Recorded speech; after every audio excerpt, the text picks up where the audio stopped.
ಇನ್ನು ದಕ್ಷಿಣ ಕನ್ನಡ ಜಿಲ್ಲೆಯಲ್ಲಿ ಬರ್ತಾ ಇರುವಂತಹ ಮಳೆ ಸಾಕಷ್ಟು ಆಸ್ತಿ ಹಾನಿ ಮತ್ತು ಪ್ರಾಣ ಹಾನಿಯನ್ನು ಕೂಡ ಮಾಡ್ತಾ ಇದೆ. ಗುಡ್ಡ ಕುಸಿತ, ಮನೆಗಳಿಗೆ ನೆರೆ ನೀರು ಮಾತ್ರ ಅಲ್ಲ, ಇಲ್ಲಿ ತನಕ ಒಟ್ಟು 9 ಮಂದಿ ಸಾವನ್ನಪ್ಪಿದ್ದಾರೆ. ಇದಕ್ಕೆ ಸಂಬಂಧಪಟ್ಟಂತೆ ಒಂದು ರಿಪೋರ್ಟ್ ಇದೆ, ನೋಡ್ತಾ ಹೋಗೋಣ. ದಕ್ಷಿಣ ಕನ್ನಡ ಜಿಲ್ಲೆಯಲ್ಲಿ ಮಳೆಗೆ 2.87 ಕೋಟಿ ನಷ್ಟ. ಭಾರೀ ಮಳೆಗೆ 9 ಜನ ಬಲಿ, 61 ಮನೆಗಳಿಗೆ ಹಾನಿ. ದಕ್ಷಿಣ ಕನ್ನಡ ಜಿಲ್ಲೆಯಲ್ಲಿ ಈ ಬಾರಿ ಸುರಿದ ಮಳೆಗೆ ಸಾಕಷ್ಟು ಹಾನಿ ಸಂಭವಿಸಿದೆ. ಮಳೆ ಆರಂಭವಾಗಿ 15 ದಿನಗಳೊಳಗಾಗಿ ಸಾಕಷ್ಟು ಅವಾಂತರಗಳು ಜಿಲ್ಲೆಯಲ್ಲಿ ಸೃಷ್ಟಿಯಾಗಿದೆ. ಮಳೆಗೆ ಒಟ್ಟು 9 ಮಂದಿ ಸಾವನ್ನಪ್ಪಿದ್ದಾರೆ. ಮಳೆಗೆ ಜಿಲ್ಲೆಯಲ್ಲಿ ಸಾಕಷ್ಟು ಆಸ್ತಿಪಾಸ್ತಿಯೂ ಕೂಡ ಹಾನಿಯಾಗಿದೆ. ಮಳೆಗೆ ಈವರೆಗೂ ಒಟ್ಟು 8 ಮನೆಗಳು ಹಾನಿಯಾಗಿದ್ದು 61 ಮನೆಗಳು ಸಂಪೂರ್ಣ ಜಖಂಗೊಂಡಿವೆ.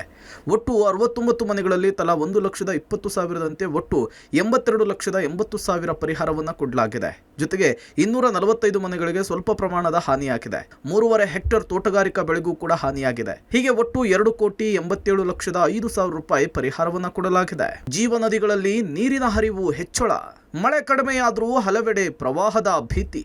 ದಕ್ಷಿಣ ಕನ್ನಡ ಜಿಲ್ಲೆಯಲ್ಲಿ ಮಳೆರಾಯ ಕೊಂಚ ವಿರಾಮ ಕೊಟ್ಟಿದ್ದಾನೆ. ಆದರೆ ಮೊನ್ನೆ ಸುರಿದ ಮಳೆಗೆ ನದಿಗಳೆಲ್ಲ ತುಂಬಿ ಹರಿತಾ ಇದೆ. ಪಶ್ಚಿಮ ಘಟ್ಟದಲ್ಲೂ ಕೂಡ ಭಾರಿ ಮಳೆಯಾಗಿದ್ದು ಪ್ರವಾಹ ಭೀತಿ ಎದುರಾಗಿದೆ. ನಗರದ ಹೊರವಲಯದ ಮುಲ್ಕಿ, ಕಟೀಲು, ಕಿನ್ನಿಗೋಳಿ, ಪಾವಂಜೆ ಭಾಗದಲ್ಲಿ ಭಾರೀ ಹಾನಿಯಾಗಿದೆ. ನಂದಿನಿ, ಶಾಂಭವಿ ನದಿಗಳು ತುಂಬಿ ಹರಿತಾ ಇದೆ. ಕೃಷಿ ಭೂಮಿ ಸೇರಿದಂತೆ ತಗ್ಗು ಪ್ರದೇಶದಲ್ಲಿರುವ ಜನವಸತಿ ಪ್ರದೇಶಗಳಿಗೂ ಕೂಡ ಪ್ರವಾಹದ ಆತಂಕ ಎದುರಾಗಿದೆ. ಸಣ್ಣ ಸಣ್ಣ ಸೇತುವೆಗಳಿಗೂ ಕೂಡ ಮುಳುಗಡೆಯ ಭೀತಿ ಎದುರಾಗಿದೆ.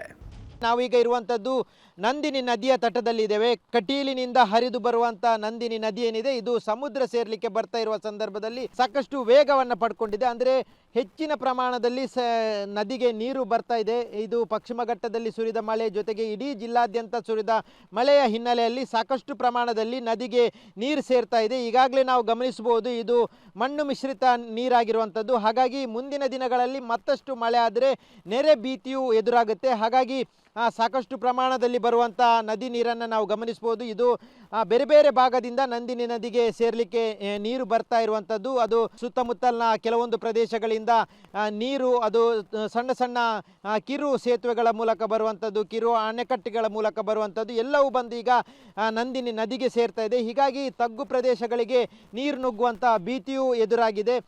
ಈ ನದಿಯ ಸಮೀಪದಲ್ಲಿರುವಂಥ ಕೆಲವೊಂದು ತಗ್ಗು ಪ್ರದೇಶಗಳನ್ನು ಗಮನಿಸಿದರೆ ಈಗಾಗಲೇ ಕೆಲವೊಂದು ತಗ್ಗು ಪ್ರದೇಶಗಳಿಗೂ ನೀರು ನುಗ್ಗಿದೆ. ಹಾಗಾಗಿ ಆ ಭಾಗದಲ್ಲಿರುವಂಥ ಮನೆಯ ಜನರಿಗೆ ಆತಂಕ ಎದುರಾಗಿದೆ. ಕೆಲವೊಂದು ತಗ್ಗು ಪ್ರದೇಶಗಳಲ್ಲೇ ಸಾಕಷ್ಟು ಮನೆಗಳಿದೆ. ಇಲ್ಲೂ ಗಮನಿಸುವುದಾದರೆ ಸಾಕಷ್ಟು ಮನೆಗಳು ತಗ್ಗು ಪ್ರದೇಶದಲ್ಲೇ ಇದೆ. ನದಿಗೆ ಸಮೀಪದಲ್ಲೇ ಮನೆ ಇರೋದ್ರಿಂದ ಆ ಮನೆಗಳಿಗೂ ಮುಂದಿನ ದಿನಗಳಲ್ಲಿ ನೀರು ನುಗ್ಗುವಂಥ ಭೀತಿ ಇದೆ. ನಿರಂತರವಾಗಿ ಮಳೆ ಆಗ್ತಾ ಇದೆ. ಇನ್ನು 2 ದಿನಗಳ ಕಾಲ ನಿರಂತರವಾಗಿ ಭಾರಿ ಮಳೆ ಆಗುತ್ತೆ ಅನ್ನುವಂಥ ಮುನ್ಸೂಚನೆಯನ್ನು ಹವಾಮಾನ ಇಲಾಖೆ ಕೊಟ್ಟಿದೆ. ಹಾಗಾಗಿ ಮತ್ತಷ್ಟು ಮಳೆ ಆದರೆ ಈ ಪ್ರದೇಶದಲ್ಲಿರುವಂಥ ತಗ್ಗು ಪ್ರದೇಶಗಳಿಗೆ ನೀರು ನುಗ್ಗುವಂಥ ಭೀತಿ ಇದೆ. ಈಗಾಗಲೇ ಜಿಲ್ಲಾಡಳಿತ ಎಚ್ಚರಿಕೆಯನ್ನು ಕೊಟ್ಟಿದೆ. ನದಿ ಪಾತ್ರದಲ್ಲಿರುವಂಥ ಜನರು ಎಚ್ಚರಿಕೆಯಿಂದ ಇರಬೇಕು ಅನ್ನುವಂಥದ್ದು. ಹಾಗಾಗಿ ಕೆಲವೊಂದು ಕಡೆಗಳಲ್ಲಿ ಮತ್ತಷ್ಟು ಮಳೆ ಹೆಚ್ಚಾದರೆ, ಮತ್ತಷ್ಟು ನೆರೆಯ ಭೀತಿ ಎದುರಾದರೆ ಆ ಪ್ರದೇಶದಲ್ಲಿರುವಂಥ ಜನರು ಸುರಕ್ಷಿತ ಸ್ಥಳಗಳಿಗೆ ಸ್ಥಳಾಂತರ ಆಗಬೇಕು ಅನ್ನುವಂಥ ಸೂಚನೆಯನ್ನು ಕೊಟ್ಟಿದೆ. ಹಾಗಾಗಿ ಮುಂದಿನ ದಿನಗಳಲ್ಲಿ ಮತ್ತಷ್ಟು ಮಳೆ ಬರುವ ಹಿನ್ನೆಲೆಯಲ್ಲಿ ಇಡೀ ಜಿಲ್ಲೆಯಲ್ಲಿ